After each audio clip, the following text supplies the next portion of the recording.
समय से बलवान केहू ना मालिक। इंसान बलवान ना होला, समय बलवान होला। वर्तमान विधायक बाड़ो, अगला इलेक्शन लड़ लो, 1 सेकंड में तहार कुर्सी बदल जाए, समय बदलो। दुनिया के मालिक राम राजा बने जात रहे, राजाभिषेक के तैयारी होते रहे, समय के चक्र देखी 14 साल के वनवास हो गई। अब भेजावल के केहू बाइली ना, केहू दुश्मन ना, वो महतारी भेजवली जो ना महतारी के अपना माई से बेसी मानत रहे। प्लेन मुर्गी में हो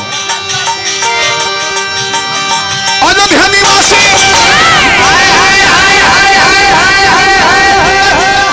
अरब होइले बनवासी के कोई लगौली उदबासी उदबासी के कोई लगौली उद। अब देखी समय के चक्र देखी, उन्हें राम सीता लक्ष्मण के वनवास भइल, एने बाबूजी अभी मरल एक नाम हो गए। समय के मार कोई संभा दे छोड़ दे दशरथ जी यहाँ, लेकिन भगवान के बाप रहले आ तबो बोल लड़का के हाथे मुंह में आग ना मिलो।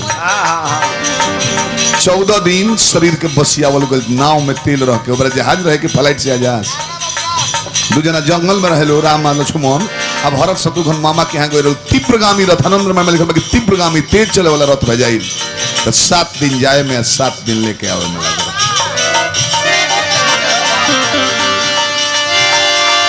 उनके